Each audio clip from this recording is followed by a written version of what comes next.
Hello, I'm James Devonshire, part of the editorial team here at The Manufacturer, and we are live at Manufacturing and Engineering Week in Birmingham.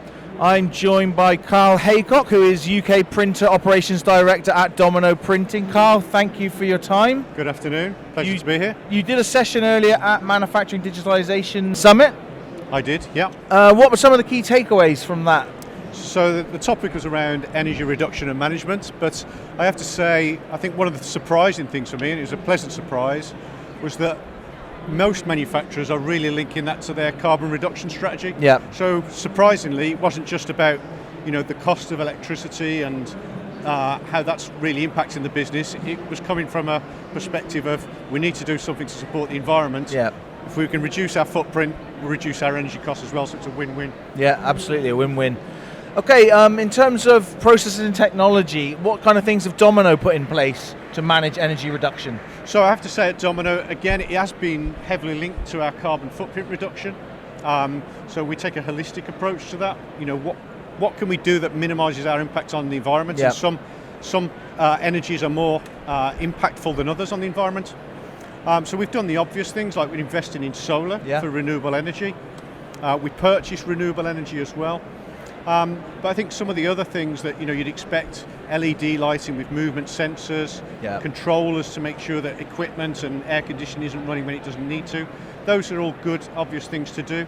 And then more recently, I think a really good one and a good tip for a lot of manufacturers, if you're not doing this, is to invest in voltage optimization, where it pares down your incoming voltage to actually what's really needed for the machines, and you get around about 8 or 10% reduction in energy use. So really good, easy thing to do, and a really good payback.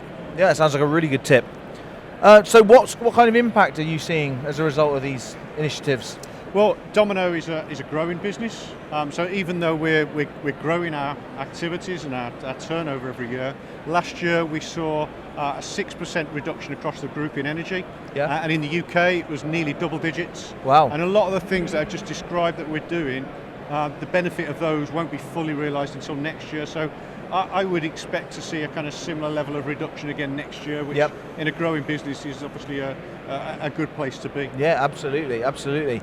Okay, what about pitfalls that manufacturers are falling into in regards to energy reduction and management?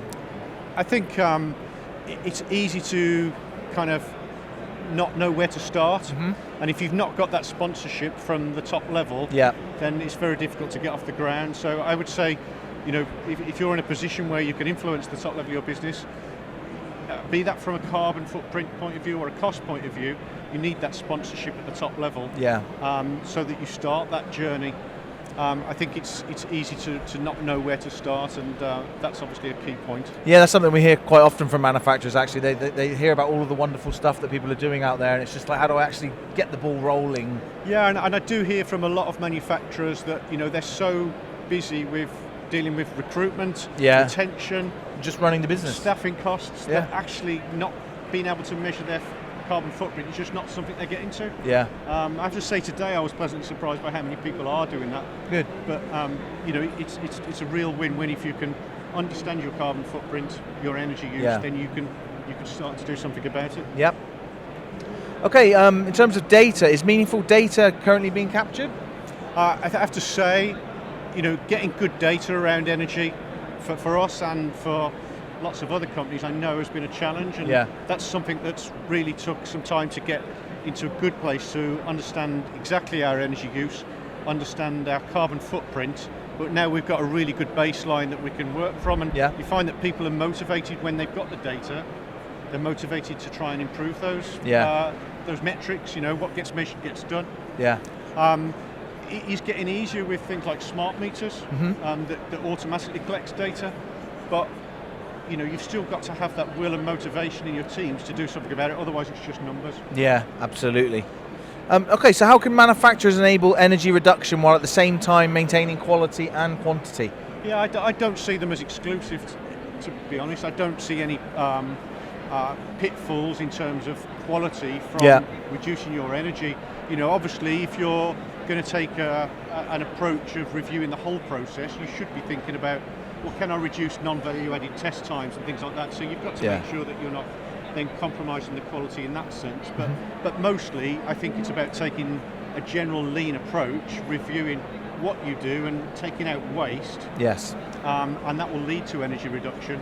And I think what we've got to get to is our kind of continuous improvement activities that happen through our teams, rather than just looking at the traditional forms of waste and can I improve an operator's cycle time or improve the yield. You've also got to be thinking, what does that do on energy? Because that's also a big factor nowadays. Yeah, absolutely. Okay, so final question, Carl. Who is driving energy reduction at Domino, and does this align with your other business processes? Well, it comes priorities, it comes from the top. Yeah. So it's part of our business strategies to reduce our environmental impact, linked to our CSR strategy. So it's not termed as energy reduction. It's a part of reducing our environmental impact.